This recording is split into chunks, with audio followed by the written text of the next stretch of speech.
All right, guys, thanks for watching. If you're following my channel, you've probably seen some of the things that I've done to my Tundra since I've got it. This is probably the most exciting video, in my opinion, yet. So I have finally bit the bullet, put on some new wheels, new tires, put in a lift, did all of that. So this video's going to be not a how-to like some other videos have been. There's lots of great videos out there on how to install certain types of lifts or how to, whatever with your tires, right? But this video is more around why I went with what I did, in case anyone else out there is in the same boat as me. And then kind of some of the things that I ran into along the way. Not necessarily issues, but unforeseen things, I guess I would call it. And so what I'll start by saying is I, like probably a lot of people out there, spend 90–95% of your time on the road, not necessarily off-road. So what I went with may not be best for everyone. It just works for me in my use case. I also wasn't trying to spend a ton of money on this. So I'll kind of break the video up in two parts. One, I'll talk a little bit about the lift, what I went with, why I went with it, and then I'll kick over to the tires and the wheels, why I went with that, and what I went with, right? So first off, in case you want to skip to the end of the video or wondering what I went with, I'll first stay with the lift. I went with Westcott Designs front-only preload collar lift. I think they make a great product. There's definitely better products out there if you're really into off-roading or you're really into like rock crawling or things like that. There's definitely a lot nicer lifts that you can get. They also cost a lot more money, right? So, but I went with the front-only preload collar lift from Westcott Designs. In the rear, I didn't go with their kind of rear spacer, spring spacer. I actually swapped out the springs with some Dobinsons springs, and I'll talk a little bit more about that in depth later. Again, with the wheels and tires, just to kind of, again, high-level recap, I went with, as far as wheels go, I went with Relations Race wheels, RRW wheels. I went with 17s with a 25 offset. And for tires, I went with the Falcon Wild Peak AT4Ws. I went with the 11.5 inch wide versus the 12.5 and didn't see any big benefit to, at least for me, going with the 12.5 inch tire.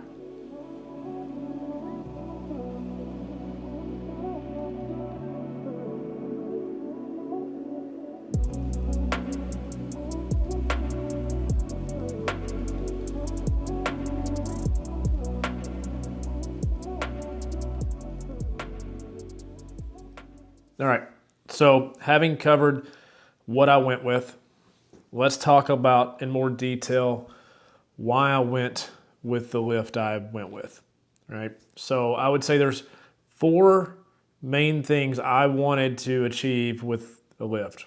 One, I wanted some additional off-road capability, light off-road capability, one.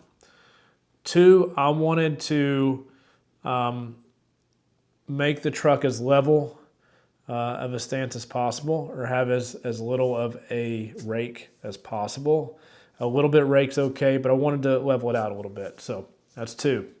Three, occasionally I put things in the back, tow a trailer with some tongue weight on it. Eventually I will look to be putting in on a rooftop tent. So I wanted something a little stiffer, that it would support that weight without it looking like it's dropping the back end, right? And then four, I wanted just the look overall of a little bit higher truck. I like just the overall appearance and the look of the lift. So nothing crazy. I didn't want to go with anything too crazy, but something around a 2 to 3 inch lift range was what I was looking for.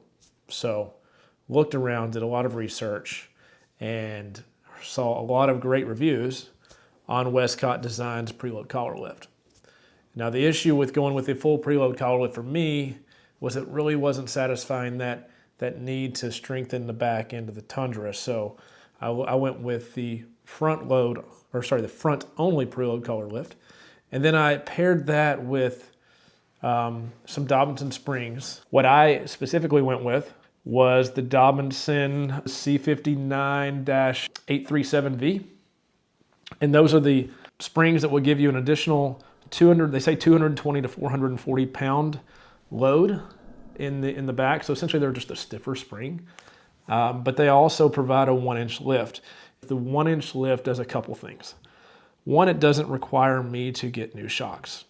I went with the TRD off-road package on my Tundra, which upgraded the shocks, in my opinion, slightly to the Bilstein shocks. So I didn't really want to have to replace those.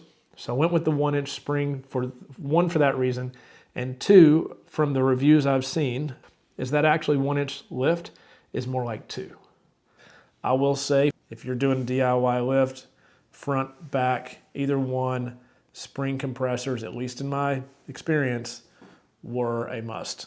All right, let's talk about tires and wheels and why I went with what I did.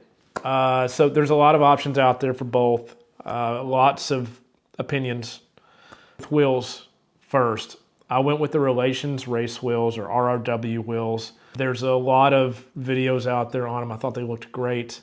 They're like a hybrid beadlock. The ones I went with were the RR7H flow formed in matte black.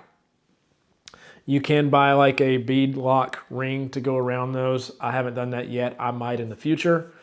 I did the plus 25 offset, and one of the previous mods I did to my Tundra was add the TRD fender flares to it, which are actually slightly wider than your traditional fender flares.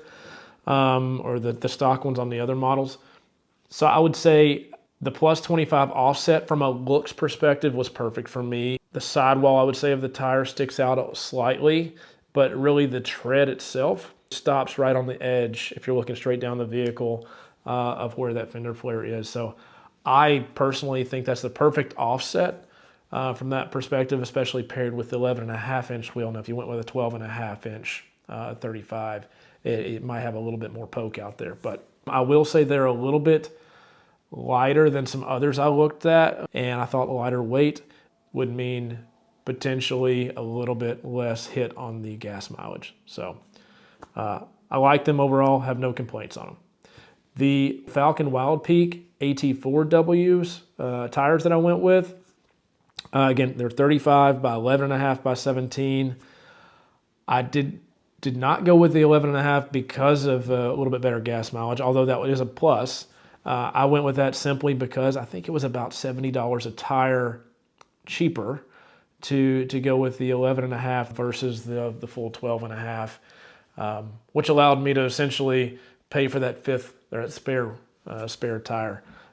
So it is essentially a tire cheaper for me. Absolutely love the tires so far. I've got 100 miles on them. So take that for what it's worth. But the road noise, again, is just a little bit louder than the stock, but not by much. I would say if you didn't drive it before, you wouldn't notice the difference. Last piece I want to touch on, and I think it's probably what is one of the biggest and most important things, is if you are looking to do something like this yourself, you want to know, okay, here's where my vehicle sits today. If I'm installing a Westcott Designs preload collar lift on the front and Dobinson springs on the back, if you're in a similar situation as me, what does that lift look like? How tall does one get you? How tall does the other get you? What's the final outcome, right? So, bottom line, results. Originally, the front from the center of the hub to the bottom of the fender flare was about 21.5 inches on the front for me. After installing the Westcott preload collar lift, that raised me up to about 23 7/8. So about 2 3/8 height I got. And I put in the preload collar. I put in the spacer on top of the shock and everything there too. So total of just under 2.5 inches on the front. On the rear, I was originally sitting at 22 7/8. Installed the Dobinson springs, again, the ones with a supposedly 1-inch lift. After I installed that, I was about 24 3/4. So that was really about a 1 7/8 inch lift with those rear springs. So I got almost 2 inches out of that, a little under 2.5 in the front. So if you're looking from a rake perspective, before doing anything stock, I was about a 1 3/8 rake, or 1.375.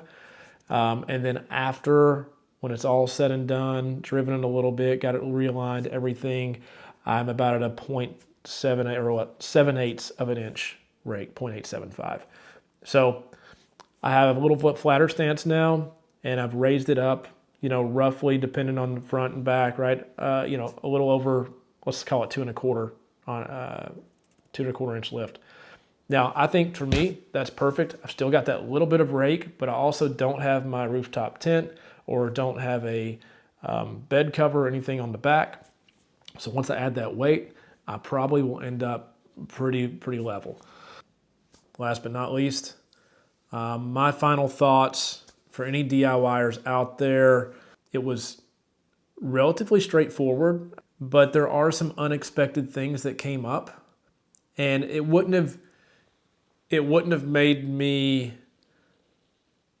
change what I did, but it would be good to share in case you run into the same thing, right? So the biggest thing that I ran into, one, were the alerts that I got on my dash. I got a pre-collision system malfunction, a parking support brake malfunction, and there was no way for me to remove those or reset those alerts. I actually had to take it into a Toyota dealership. Now, I know not everyone would get those alerts when they do a lift. And some people, if you're having someone else do the lift, they may do the realignment right then and there, so it would never trigger those alerts. But however, when doing mine, the front alignment was so far off that it messed with that pre-collision sensor. And trip that alert. So one, I would say is the alerts. Just know that if they do pop up, you're going to have to take it back into the dealership. They will have to do their diagnosis and reset those.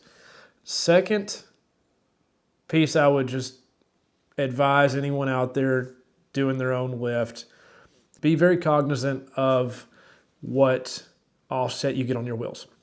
I love the look and the stance of the vehicle with the plus 25. And I will say overall, it's great. But if I am at full turn, left or right, there is a very, very slight, and it's only happened sometimes, but there's a very slight rub on the metal frame of the truck there. Just something to be mindful of.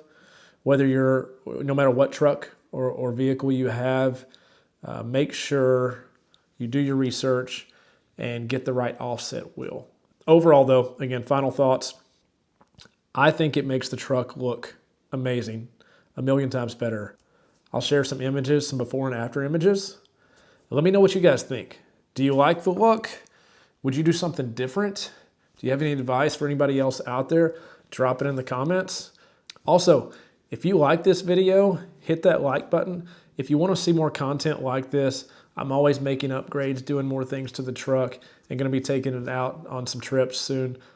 Hit that subscribe button and follow and watch for more. Thanks.